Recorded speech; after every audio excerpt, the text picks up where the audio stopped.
ప్రముఖ piracy website iBomma నిర్వాహకుడు Ravi custody విచారణ ముగిసింది. విచారణలో భాగంగా పోలీసులు రవి ఈమెయిల్స్ ను రిట్రైవ్ చేయగా స్పామ్ మరియు హైడ్ ఫైల్స్ లో ఉన్న డేటాలో కీలక వివరాలు బయటపడ్డాయి. అయితే పోలీసులు పరిశీలిస్తుండగానే ఒక లింక్ రివోక్ అవ్వడం గమనార్హం.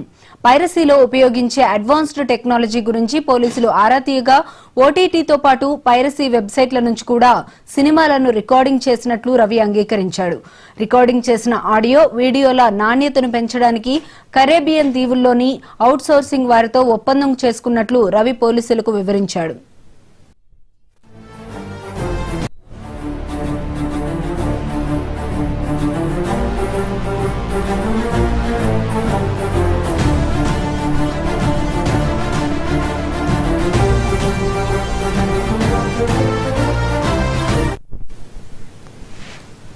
ఇక తాను నిర్వహించిన వెబ్సైట్లపై కూడా రవి క్లారిటీ ఇచ్చాడు.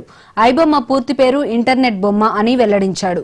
విశాఖపట్నంలో సినిమాను బొమ్మ అని పిలిచేవారని, ఆ బొమ్మను ఇంటర్నెట్ లో చూపిస్తున్నందుకే ఆ పేరు పెట్టినట్లు చెప్పాడు. మరో వెబ్సైట్ కు బలపం పేరు పెట్టాలని భావించిన డొమైన్ లో సాంకేతిక సమస్య కారణంగా బప్పంగా మార్చామని తెలిపాడు. తాను అప్లోడ్ చేస్తున్న సినిమాలన్నీ టెలిగ్రామ్ నుంచి తీసుకున్నవేనని రవి పోలీసుల ఎదుట వివరించాడు.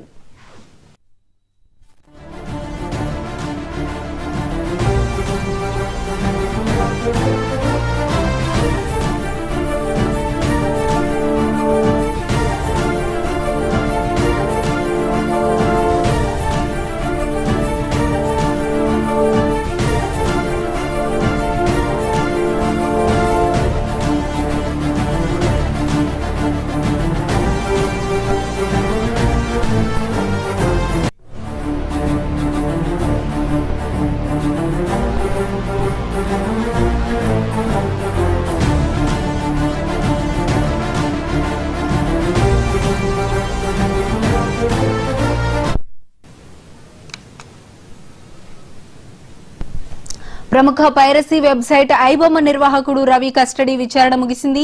విచారణలో భాగంగా పోలీసులు రవి ఈమెయిల్స్ ను రిట్రైవ్ చేయగా స్పామ్ మరియు హైడ్ ఫైల్స్ లో ఉన్న డేటాలో కీలక వివరాలు బయటపడినట్లుగా కూడా తెలుస్తోంది. ఇంకా చాలా వివరాలను రవి వెల్లడించినట్లు తెలుస్తోంది. ఇక ఇదే అంశానికి సంబంధించి మరింత సమాచారం మా special correspondent Durgesh phone line ద్వారా అందిస్తారు. దుర్గేష్, చెప్పండి, ఈ రోజు ఇప్పటి వరకు నోరు మెదపని రవి కొన్ని కీలక విషయాలను పోలీసుల ముందు వెల్లడించినట్లుగా కూడా తెలుస్తోంది. ఏంటి అప్డేట్స్?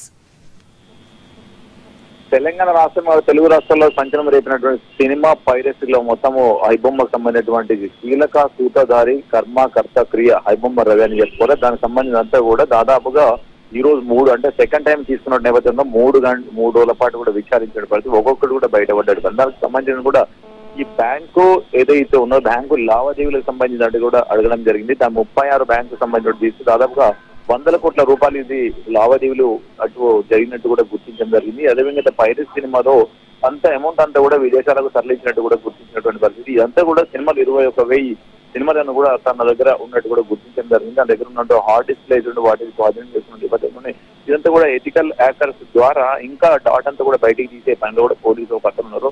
అదే బ్యాంకులకు సంబంధించిన లావాదేవీలు 100 కోట్ల రూపాయలు ఎక్కడెక్కడ జరిగింది అన్న దానిపైన కూడా బ్యాంకు ఎవరైతే బ్యాంకర్స్ ఉన్నాయో వివిధ బ్యాంకు సంస్థలకు సంబంధించినటువంటి ఒకటి ఎస్బీఐ కానీ, ఐసిఐసిఐ కానీ, అండ్ నేషనల్ బ్యాంక్ కానివ్వండి, విదేశాల బ్యాంక్, ఈ బ్యాంక్స్ అన్నిటి కూడా ఒక లెటర్ రాయడం డీటెయిల్స్ మెయిల్ తీసుకున్నటువంటి పరిస్థితి. దానికి సంబంధించినంతా కూడా వీళ్ళు ఫ్రెండ్స్ కు సంబంధించినటువంటి అకౌంట్ లావాదేవీలు కానీ, విదేశాలకు తరలించినటువంటి కానివ్వండి, ఇదన్నిటిపైన కూడా కూపీ లాగినటువంటి పరిస్థితి ఉన్నది. ఇక మరొకసారి కూడా చూస్తే మరో కూడా కస్టడీ పిటిషన్ దాఖలు చేసి మరొక కేసు కూడా మరో కూడా విచారిస్తామని చెప్పేసి మరో పక్క చెప్తున్న పరిస్థితి.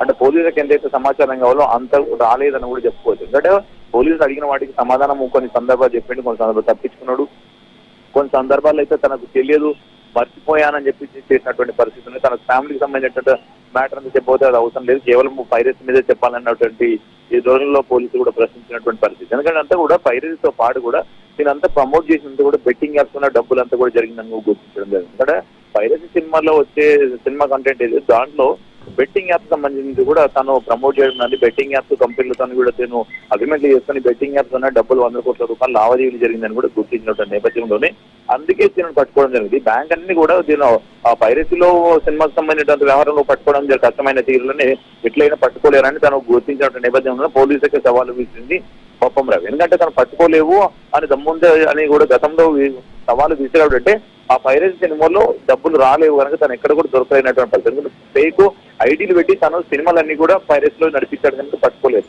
కనుక ఆ బొప్పము పక్కన పెట్టుకుంటే బెట్టింగ్ యాప్స్ లో వచ్చే లావాదేవీలు డబ్బులు ఏదైతున్నాయో గతంలో తెలంగాణ రాష్ట్ర ప్రభుత్వం సీరియస్ గా తీసుకోవడంతో పాటే ఈ బెట్టింగ్ యాప్ లో కూడా నేను దొరికిపోయాడని చెప్పుకోవచ్చు. ఎందుకంటే ఆల్రెడీ బెట్టింగ్ యాప్లలో లక్షల మంది కూడా కోట్ల రూపాయలు కూడా పెట్టి లాస్ కావడము, కొంతమంది ఆస్తులు అమ్ముకొని కూడా అప్పులు కట్టలేక చాలా మంది ఆత్మహత్యలకు పాల్పడే పరిస్థితి గతంలో చూసాం. కనుక ఆ కేసులోనే సీరియస్ గా తీసుకున్న పోలీసులు ఇక్కడ సినిమాల్లో కానివ్వండి యూట్యూబర్స్ కానీ 29 మంది కేసులు నమోదు చేసి ఇక్కడ దర్యాప్తు చేస్తున్నట్టు నేపథ్యంలోనే ఈ హైమమ్మ బప్పం సంబంధించిన రవి అకౌంట్ కూడా బయట పడడం జరిగింది. ఎందుకంటే ఇలా అమౌంట్లు అన్ని కూడా కొన్ని బెట్టింగ్ యాప్స్ నుంచి తన అకౌంట్ వెళ్ళడంతో తిన కూపీ లాగితే అసలు విషయం బయటపడే పరిస్థితి. అందుకే మొత్తమే తన పోలీసులకు చెప్పినటువంటి మాటలన్నీ కూడా ఈ బెట్టింగ్ యాప్స్ వల్ల ఎక్కువ డబ్బులు వచ్చాయి, నేను సినిమా పైరసీ వాళ్ళని సంపాదించలేనని కూడా చెప్పినట్టు కూడా తెలుస్తా ఉన్నది. దాదాపుగా గాడ్ ఫాదర్ సినిమా నుంచి ఓజీ సినిమా వరకు దాదాపుగా 21,000 సినిమాలు నుంచి పోలీసులు కూడా గుర్తించడం జరిగింది. ఇంకా కొన్ని ఏదైతే హార్డ్ ఇస్తుందో దాంట్లో కూడా ఇంకా సినిమాలు ఉన్నాయని కూడా పోలీసులు భావిస్తున్నటువంటి పరిస్థితి. వాడు కూడా ఎథికల్ హ్యాకర్ తర్వాత సినిమా అంతా కూడా దాని నుంచి బయటికి తీసే ప్రయత్నంలో ఉన్నారని కూడా రికవరీ చేసే ప్రయత్నం అది జరుగుతూ ఉన్నది. అదొక పక్కన చూస్తే ఇక్కడ సినిమాతో పాటు కూడా బెట్టింగ్ యాప్స్ పైన దృష్టి పెట్టినటువంటి కోణంలోనే జరుగుతున్నటువంటి పరిస్థితి. అదేవిధంగా దీనికి సంబంధించిన ఫ్రెండ్స్ కానీ ఇక్కడ ఎవరైనా ఉన్నారా, సినిమా పైరసీ ఎవరెవరు చేస్తున్నారు, గ్యాంగ్స్ ఏదైనా ఒక మాఫియా ఉందా అనే దానిపైన గుర్తిస్తున్న పరిస్థితి. ఈ గతంలో ఇద్దరు A2, A3 ఎవరైతే ఉన్నారో వాళ్ళను పట్టుకోవడంతో అంతా కూడా బయట పడ్డదని కూడా చెప్పొచ్చు. Okay right, thank you Durgesh.